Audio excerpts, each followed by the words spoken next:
기독교 하면 모든 내용이 다 그렇지만 오늘 내용은 특별히 더 중요한 내용입니다. 그래서 말씀을 잘 주의 깊게 들어주시기를 바랍니다.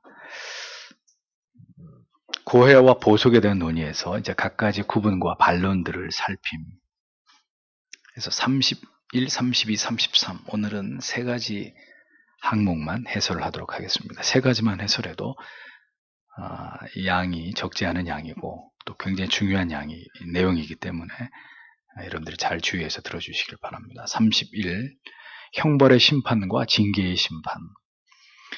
자, 죄의 형벌에 대한 보속을 주장하는 카톨릭이 말하는 성경적 근거가 뭐냐? 그들은 다윗이 간음과 살인을 교사한 것에 대해서 나단 선지자가 죄를 책망하니까 다윗이 죄를 회개했고, 그래서 죄가 사함받긴 했지만 그 죄에 따른 형벌이 임했다는 거예요. 어떻게 해요? 다윗과 밧세바 사이에서 태어난 아들의 죽음을 통해서 형벌을 받았다. 형벌을 받았다는 거예요. 왜? 보속을 하지 않았기 때문에. 이런 말을 하자면 이런 논리가 되는 거죠. 죄를 짓고도 회개를 해도, 죄를 짓고 회개를 해도 형벌이 가해지기 때문에 보속을 해야 된다. 보속을 해야 형벌을 면할 수 있다. 이런 논리를 가톨릭이 주장하는 겁니다. 이 외에도 여러 구절들을 보속을 위한 근거의 구절들로 가톨릭에서 제시를 하지만 여러분들이 읽어보셔서 아시겠지만 전혀 그런 뜻이 아니라는 것. 잘못된 억지 주장, 아전인수격의 그런 해석에 불과할 따름입니다. 하나님께서는 분명히 성도의 죄를 책망하십니다. 그러나 그 책망의 목적은 불경한 자들과 버림받은 자들에 대한 진노와 형벌로서의 책망이 아닙니다. 칼빈은 여기서 그래서 심판을 두 가지로 구분해서 설명하려고 하는 거예요. 성도에게 내리는 징계, 그 다음에 불신자, 불택자들에게 내리는 형벌, 두 가지로 구분을 하는 것입니다. 형벌을 위한 심판과 징계를 위한 심판이 있다. 이렇게 얘기하는 거죠. 형벌의 심판은 하나님께서 그 원수들에게, 불신자들에게 복수하시는 지엄한 심판이고, 하나님의 진노를 드러내시고 철저하게 그들을 괴멸시키기 위한 무자비한 심판이라는 겁니다. 그러나 징계의 심판은 하나님의 진노와 그 벌도 심하거나 멸망에 이를 정도가 아니라 하나님의 무자비한 복수가 아니라 사랑의 교정과 훈계라는 거죠. 그러니까 대상에 따라서 징계의 심판이 임하기도 하고 형벌의 심판이 임하기도 한다. 이렇게 칼빈이 이야기를 하는 것입니다. 형벌의 심판은 재판관이 악행을 범한 자를 처벌할 때처럼 죄의 경중을 따져서 벌을 줍니다. 그러나 징계의 심판은 아버지가, 재판관이 아니라 아버지가 그 아들의 잘못을 교정하고 올바로 가르치려고 하듯이 복수나 보복이나 해치려고 하는 목적으로 벌하는 게 아니라 철저하게 교정의 목적으로 그렇게 심판을 하는 그것이 바로 징계의 심판이다라고 얘기합니다. 그러면서 크리스토스톰을 인용을 하죠. 아들도 채찍으로 맞고 노예도 채찍으로 맞는다. 그러나 노예의 경우는 자기의 과실 때문에 벌을 받는 것이고 아들의 경우는 자유인이고 아들로서 징계가 필요해서 맞는 것이다. 아들에게는 매를 맞는 것이 시련을 통한 교정의 계기가 되지만 노예에게는 그저 징벌과 형벌일 뿐이다. 옛날엔 맞아 죽는 노예도 많았거든요. 그러니까 주인이 노예를 때려가지고 죽으면 그 주인의 잘못이 아니었어요. 그러니까 노예를 살리기도 하고 죽일 수도 있는 권한, 절대적 권한이 주인에게 있었단 말이죠. 말 안 듣고 주인을 분노하게 하는 주인은 때려 죽였던 그런 것들이 과거에 있었던 일들이란 말이죠. 하나님께서는 죄를 범한 하나님의 자녀가 죄를 고하고 회개할 때 반드시 용서해 주시고 벌을 주시지만 그 벌을 감하십니다. 벌이 없는 건 절대로 아니에요. 벌이 있어야 그 죄가 얼마나 무서운 것이고 다시 그 죄를 범하려고 하는 마음을 억제할 거 아닙니까? 그래서 벌은 반드시 임하지만 신자가 진심으로 회개할 때 그런 거죠. 잘못을 했는데 지가 뭘 잘못한지 모르고 버티고 대항하면 10대 맞고 20대 맞지만 10대를 때리려고 마음먹었는데 눈물을 흘리면서 진심으로 참여를 하면 5대만 때리게 되는 거잖아요. 그러니까 벌이 감해지는 이런 하나님의 은혜가 있는 거죠. 그것은 진노 가운데서도 언제나 그 자녀에게 긍휼의 마음을 잃지 않는 하나님의 속성 때문에 그렇습니다. 그런데 가톨릭은 고해와 더불어서 징벌을 피하기 위해서 보속을 해야 된다는 말로 마치 하나님을 무자비한 폭군처럼 여기도록 만드는 거죠. 보속을 하지 않으면 가차없이 하나님이 너희들의 죄에 대한 형벌로 다스린다. 이제 이렇게 얘기하는 거예요. 그러니까 이런 식의 교리를 얘기해야, 다시 얘기하지만, 면죄부를 얘기할 때 이게 먹혀 들어가는 거죠. 면벌부를 얘기할 때, 어이구, 큰일 나겠구나. 하고, 지옥에 있는 아버지한테 내가 면죄부를 아버지를 위해서 드려야, 그래도 지옥에서 연옥으로까지 올라오시게 할 수 있지 않나. 이런 논리가 이제 성립되는 거죠. 그들은, 카톨릭은 이스라엘이 하나님을 올바로 알지 못했던 것만큼이나, 카톨릭을 잘 보면 철저히 하나님에 대해서 무지했다는 거예요. 그리고 온갖 상상력을 지어내서 자기들의 교리의 뼈대를 만들었다는 겁니다.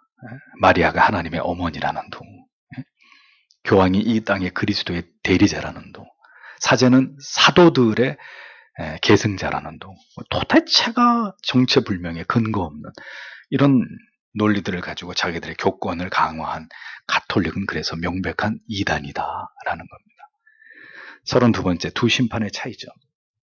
형벌의 심판과 징계의 심판의 차이는 무엇냐? 차이가 있다는 겁니다.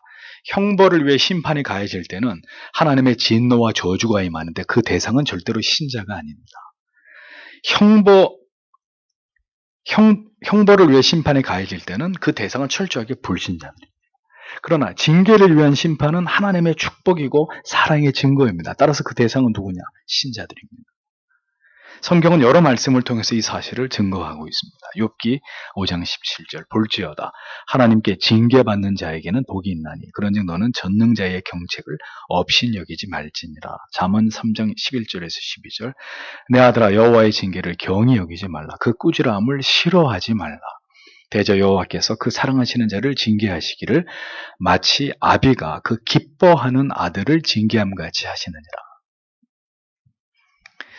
불신자들의 현실에서 당하는 모든 괴로움은 지옥으로 들어가는 과정과 통로를 미리 보여주는 거다. 칼빈이 이렇게 얘기합니다. 그들은 현실의 그 괴로움 속에서 자기가 이미 영원한 저주의 상태에 자신이 있다는 걸 미리 알게 되는 거예요. 그러나 그 괴로움 속에서 불택자들은 절대로 돌이켜 자기를 변화시키거나 거기서 유익을 얻기는커녕 오히려 그 고통 속에서 어떻게 해요? 더 신을 저주하고 강팍해짐으로 그들이 기어이 영원한 지옥의 백성이라는 걸 스스로 증명하게 된다는. 내가 늘 여러분들이 제가 말씀드리죠. 고난이 모든 사람의 영혼을 빛나게 하느냐? 천만에요.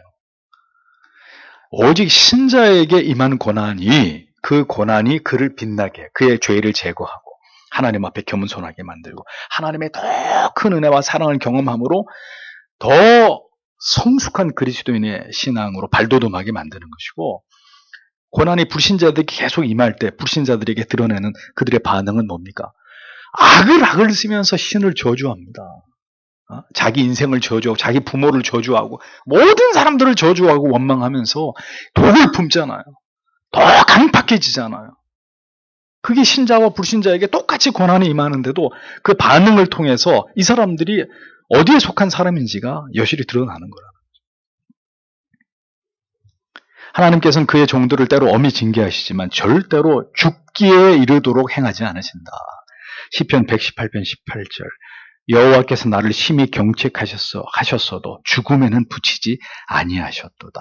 시편 119편 71절, 고난당하는 것이 내게 유익이라. 이로 인하여 내가 주의 율례를 배우게 되었나이다. 신자는 고난을 통해서 깊이 하나님의 말씀 속으로 들어갑니다. 신자는 고난을 통해 깊이 절호의 고도에서 하나님을 만나는 깊은 기도 속으로 들어갑니다. 깊은 기도와 말씀 속으로 들어가지 않고 그 고난에서 헤어나올 수 있는 신자에게 허락된 길은 없습니다. 그러므로 고난 가운데 있는 지체 여러분, 기도하고 계시죠? 더 열심히 기도해야 됩니다. 고난 가운데 있는 지체 여러분, 성경 보고 계시죠? 생각날 때만 아니고 더 말씀 속으로, 더 말씀 속으로 그 말씀을 붙들고 그 말씀 속으로 깊이 들어가서 이 말씀 속에서 나를 살리는 하나님의 음성을 내가 듣고야만 한다. 그렇지 않으면 나는 살 수가 없다. 그런 각오로 말씀과 기도 앞으로 나아가야 됩니다. 그래서 고난을 통해서 주의 율례를 배우게 됐다고 시인이 얘기하는 거예요. 전에는 그냥 말씀이었어요. 그냥 익히 아는 말씀, 그냥 익히 듣던 설교였을 뿐입니다. 근데 고난 가운데 하나님의 말씀으로 깊이 들어가고 하나님의 은혜를 주시니까 이 말씀이 살아서 내 영혼 가운데 새겨지는 거예요.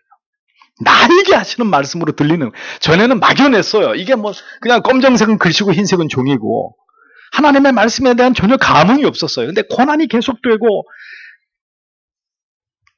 하늘 아래 내가 의지할 자가 아무도 없는 상황이 이르자 신자는 하나님의 말씀과 기도 속에서 생애적인 하나님을 경험하게 되더라는 거죠.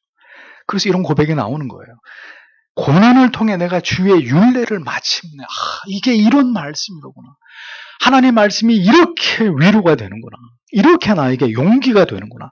하나님의 말씀이 이렇게 정확하게 내 죄가 무엇인지를 깨닫게 하시는구나. 그래서 내 죄를 토해내는 통곡의 기도를 하게 만드시는구나. 그게 신자에게 고난을 통해 임하는 축복이란 말이죠.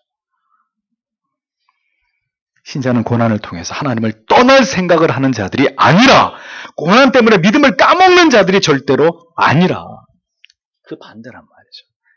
고난을 통해서 그동안에는 맹목적이고 관념적이고 추상적이던 신앙이 매우 실제적이고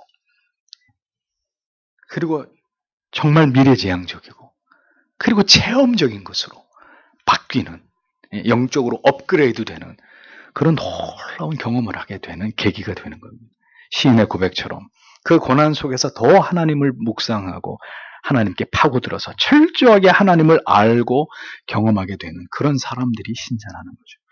결국 하나님께서 이 고난으로 나를 멸하려 하심이 아니라 나를 새롭게 하실 것임을 믿고 온 마음을 다해서 하나님의 말씀을 사모하고 그 징계 가운데 고요히 하나님 앞으로 나아가서 기도하는 사람들이 신자라고 칼빈은 이야기해 줍니다.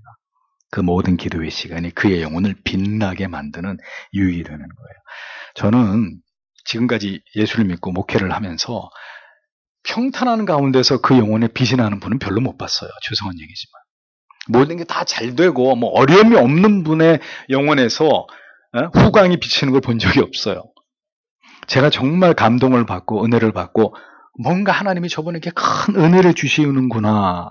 저 영혼에서 빛이 나는구나 라고 느낀 사람들은 모두 다 지독한 시련과 고통과 핍박을 지나가고 있는 성도들이었어요.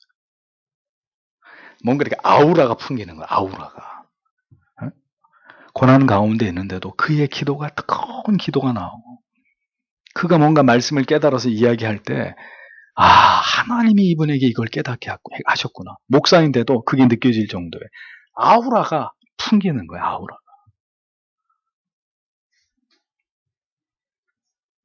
신자는 형벌의 심판을 피하기를 기도하기도 합니다. 예레미야 10장 24절 25절 여호와의 나를 징계하옵시되 너그러이 하시고 진노로 하지 마옵소서.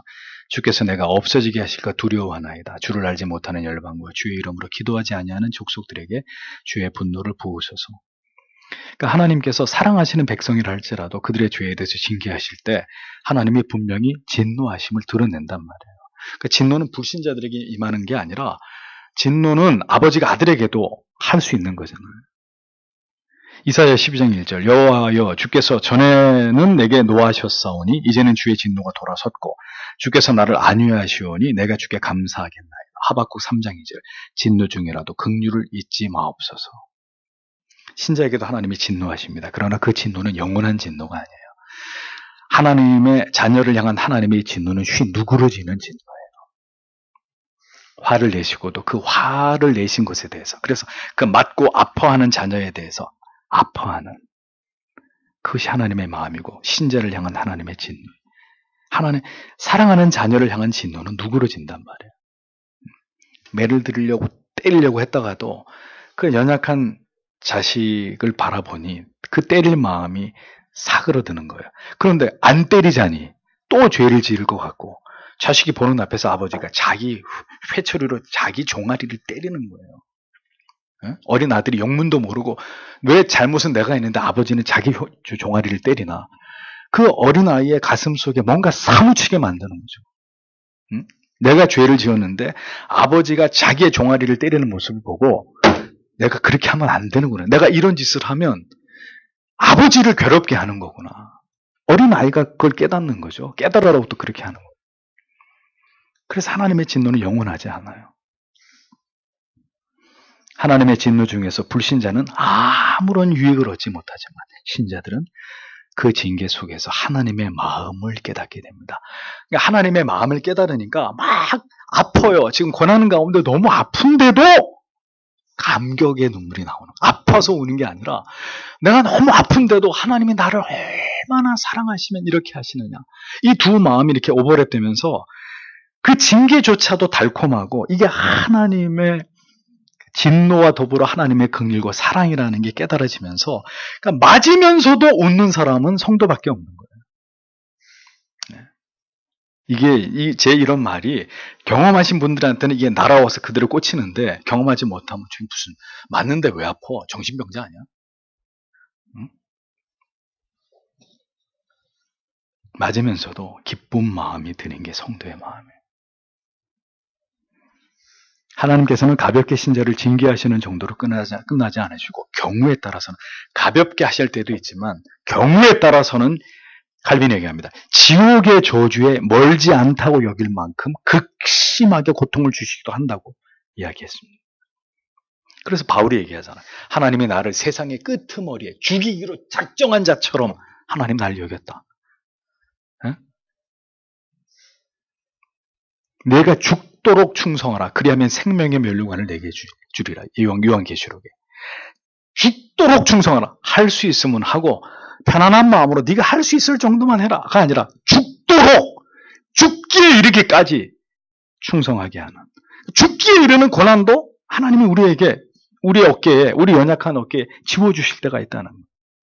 어떨 때 인생의 방향을 통째로 바꾸고 자기의 죄를 혐오하면서 그 죄악 가운데 그를 건지려고 할 때 간절히 하나님 앞에 나가 용서를 구함으로 완전히 그가 그 죄로부터 새로워지게 하려고 할 때는 애지간히 고통을 줘가지고는 그렇게 돌이키지 못하거든요. 인간이 어리석고 무지하고 고집스럽기 때문에 애지간히 고통을 줘가지고는 아직 아닙니다. 아직 때가 아니야. 아직은 좀 견딜만해. 이렇게 주책을 떨기 때문에 하나님이 죽음에 준한 지옥에 준한 고통을 주는 시점은 언제냐? 완전히 하나님의 그를 180도 뜯어고치고 새롭게 하려고 할 때는 정말 죽음에 이르는 고통 가운데 하나님 몰아넣는 거예요. 진짜 입에 단내가 나도록 하나님 만드시는 거죠.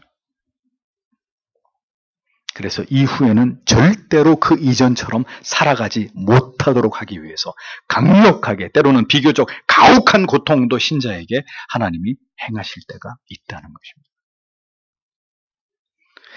목사가 목회를 하면서 경험적으로 제일 안타까운 경우는 언제인 줄 아세요? 어떤 성도님이 죽을 만큼 고통을 당했어요. 근데 진짜 안 죽고 하나님이 살려주셨단 말이죠.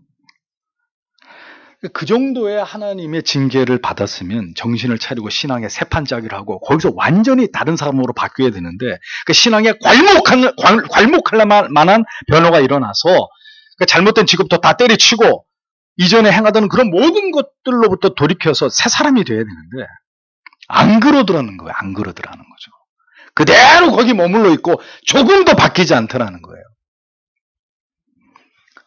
큰 고통으로 하나님이 나를 바꾸시는 어떤 생애적인 경험을 했다면 다시 말씀드립니다. 그 사람은 열렬히 주를 위해 살아야 돼요. 신앙의 새판짜기를 해야 돼요.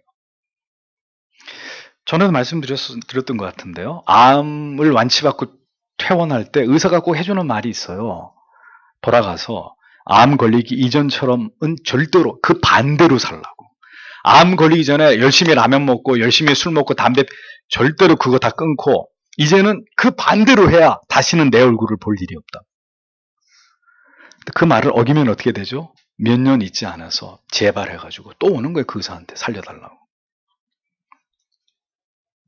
큰 고난 속에서 하나님이 나를 생애적으로 뒤바꾸시는 이런 변화를 갖게 하셨다면 이제는 열렬히 주님 위해서 살아요. 제2의 인생이잖아요. 아무한테나 제2의 인생을 주겠습니까? 이제는 완전히 주를 위해 살라고 하나님이 그렇게 은혜를 주신 거잖아요. 그러면 이전의 모습을 완전히 버리고 전혀 새로운 모습으로 열렬히 뜨겁게 하나님을 섬겨야 돼요. 남은 인생은. 그런데 그 고통을 주신 뜻을 깨닫지 못하고 다시 이전처럼 널널하게 산다? 제가 봤을 때 많은 경우에 그 다음 단계는 뭔지 아세요? 한번 죽었다가 살아나는 은혜를 주셨는데도 그가 신앙의 새판짜기를 통해서 하나님 앞에 온전히 새로워지지 않는다. 그 다음은 데려가시는 거예요. 더 이상의 기회는 없어요.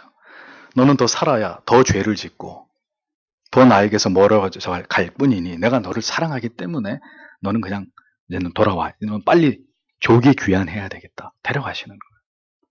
한 번 기회를 줬는데도 못 깨달으니까. 이런 분들이 참 안타깝고 두려운 거예요. 저분이 저렇게 사시면 안 되는데, 어떤 은혜를 받았는데, 하나님이 어떤 고난을 통해서 저를 변화시켰는데, 저분이 저렇게 사시면 안 되지. 다시 살려줬는데도 놀러 다니고, 자기 하고 싶은 거 다 하고, 자기밖에 모르고, 예배도 대충 드리고. 그럼 그 다음은 이제 가야 되는 거예요. 도리가 없어요. 시편 89편 30절에서 33절에 보면 분명히 징계 가운데 사랑하는 자녀들에게 긍휼을 드러내십니다. 만일 그의 자손이 내 법을 버리면 내 규례대로 행하지 아니하며 내 규례 율례를 깨뜨리며 내 계명을 지키지 아니하면 내가 회초리로 그들의 죄를 다스리며 채찍으로 그들의 죄악을 범하리로다. 그러나 나의 인자함을 그에게서 다 거두지는 아니하리라. 내 인자함을 그에게서 다 거두지는 아니야.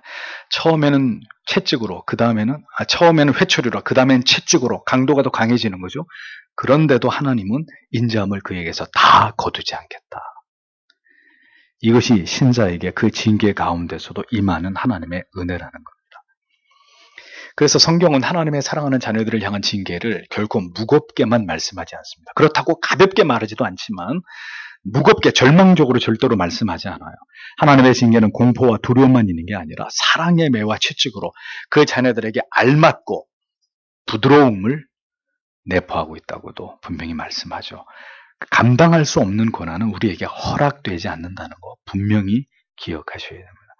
하나님께서는 그 징계를 통해서 그의 백성들을 깨끗하게 하시고 그 징계가 하나님의 자녀들에게 결코 지나치지 않도록 조절하십니다. 너무 가혹하지 않도록. 어린아이인데 가혹하게 매를 대면 아동학대가 되는 거죠. 그렇죠? 요즘엔 이제 아이들한테 말 한마디도 이제 상처받는 말을 하면 이제 부모가 잡혀가는 세상이 됐잖아요. 하나님은 그 감당할 수 있는 그 사람의 믿음의 여부에 따라서 고난을 조절한단 말입니다. 감당할 수 없는 가혹한 것으로 대하지 않으신다. 신자는 하나님의 징계 속에서 깊이 자기를 돌아보면서 죄를 회개하고 하나님의 용서를 간절히 구하면서 온유함으로 그 징계를 견디어내지만 불신자는 하나님의 징계를 통해서 절망하고 좌절하고 자기 문제를 절대로 올바로 깨닫지 못하고 하나님을 저주하고 자기의 죄에서 돌아서지 않고 더 강팍해지는 거예요. 더 강팍해지는 거예요. 그래서 여러분들에게 말씀드립니다.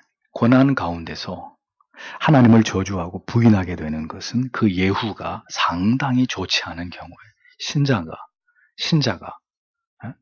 열심히 교회를 다니고 하나님의 은혜가 없었던 것도 아닌데 어떤 고난 속에서 심각하게 그 입술로 그냥 요비한 정도는 애교예요.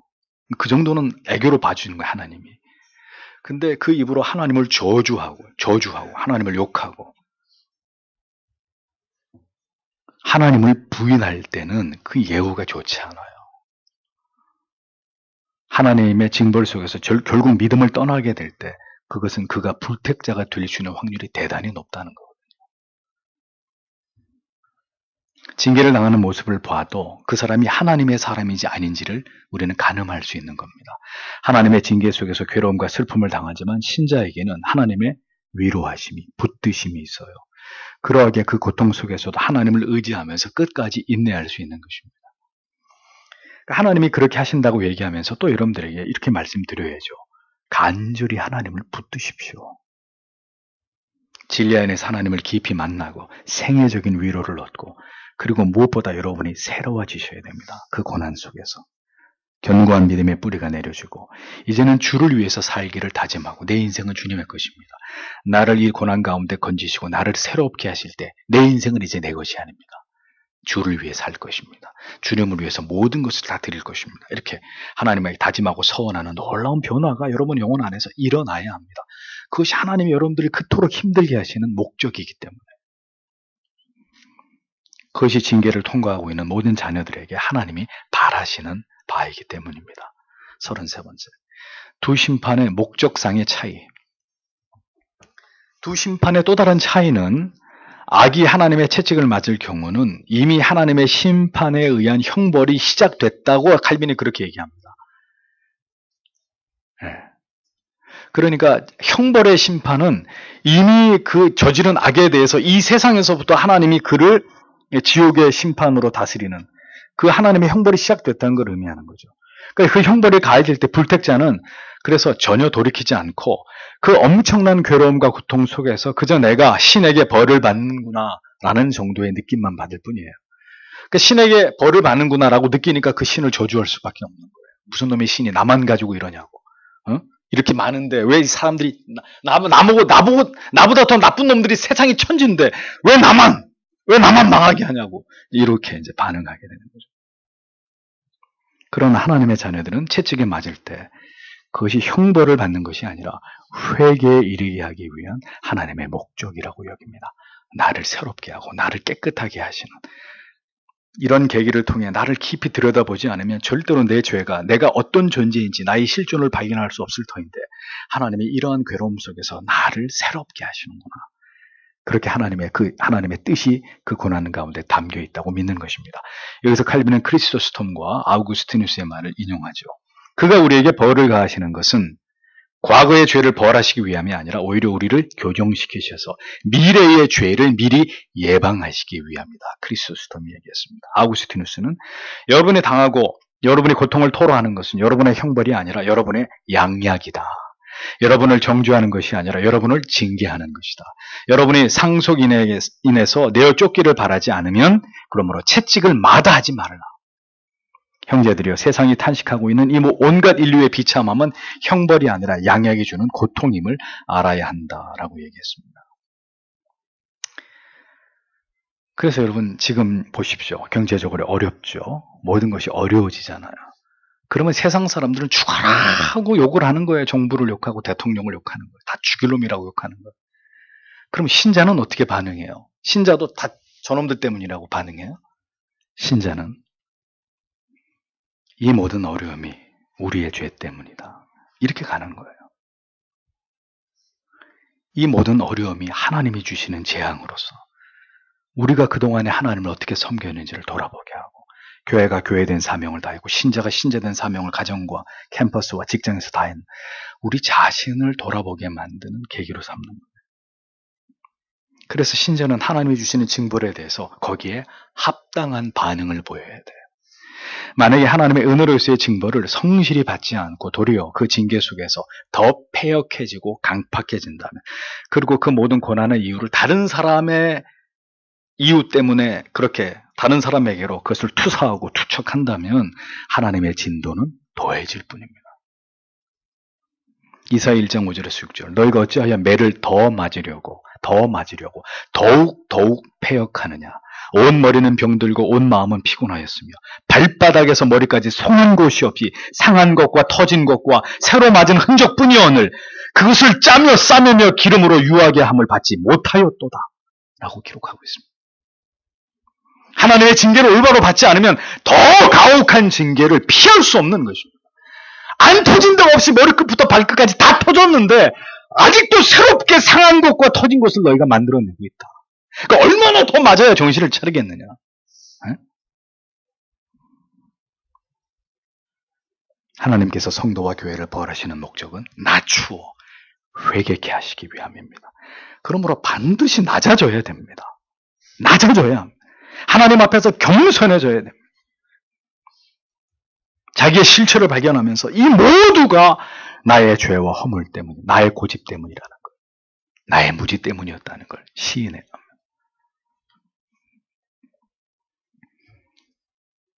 하나님께서 사울에게 나라를 빼앗았을 때는 그에게 형벌의 심판을 가하신 것입니다.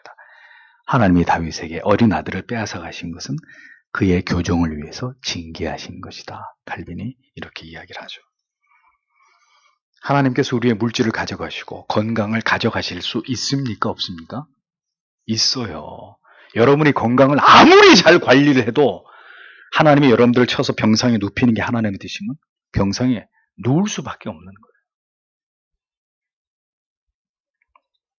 여러분이 건강관리를 잘 못해서 병에 걸린 게 아니라 하나님의 섭리 속에 여러분들이 병원에 누워 있어야 되는 상황이 생길 수 있어요.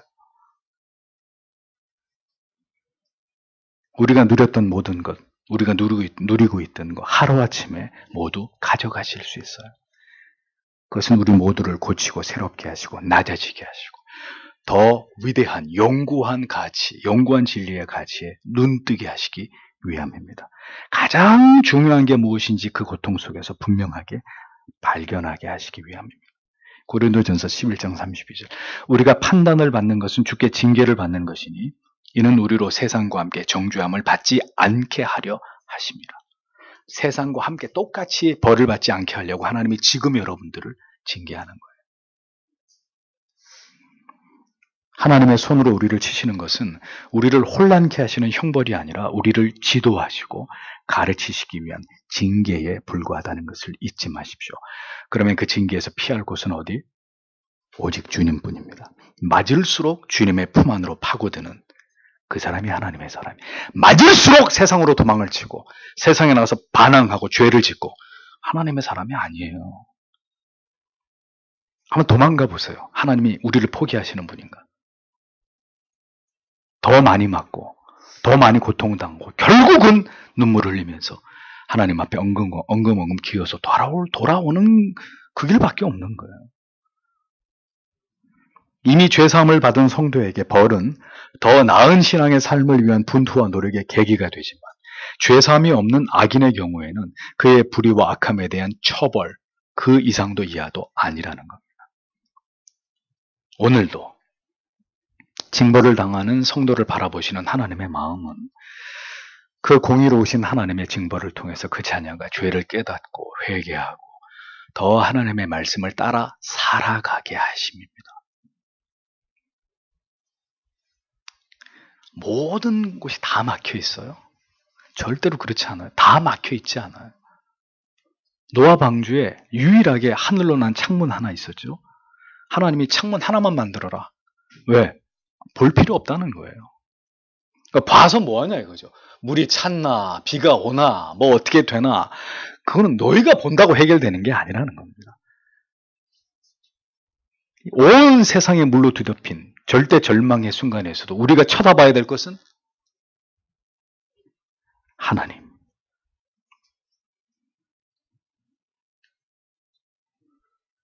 그래서 오늘도 징벌당하는 성도를 바라보는 하나님의 마음은 그 자녀가 오직 하나님을 바라보기를 기다리시는 겁니다.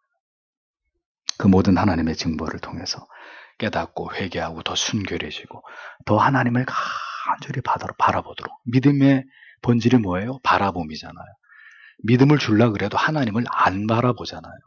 세상 바라보고 돈 바라보고 명예 바라보고 내가 보고 싶은 것들을 쳐다보니라고 하나님을 안 바라보잖아요. 하나님을 안 바라보는데 어떻게 믿음이 생겨요? 그러니까 하나님을 딱 시선을 정하고 바라보게 해야 돼. 그러니까 하나님이 폭망하게 하는 거예요. 하나님이 병석에다가 던져서 밤잠을 이루지 못하는 고난 속에 여러분들을 집어넣는 거예요. 모든 사람이 나를 배신하고 떠나게 나를 고독 속으로 하나님이 몰아넣는 거예요. 하나님만 바라보도록. 그래서 어떻게? 하나님을 향한 절대적인 믿음이 생기도록 만드시는 겁니다. 아, 목사님 꼭 그렇게만 해야 믿음이 생기나요? 그렇게 안 하시려면 순종하시든가요. 그렇게 안 하시려면 열심히 말씀 묵상, 그런 고난 없이도 열심히 기도, 주를 위해 살겠나이다. 늘 하나님 앞에서 그렇게 하세요. 그렇게 하는데 하나님이 왜 여러분들에게 그런 고난을 주시겠습니까? 그런데 이 죄인의 본성을 가진 타락한 인간이 그게 되냔 말이에요. 되시든가요? 되시는 분 있으면 손 들어보세요. 제가 업고 다닐게요. 그게 저절로 된다 나는.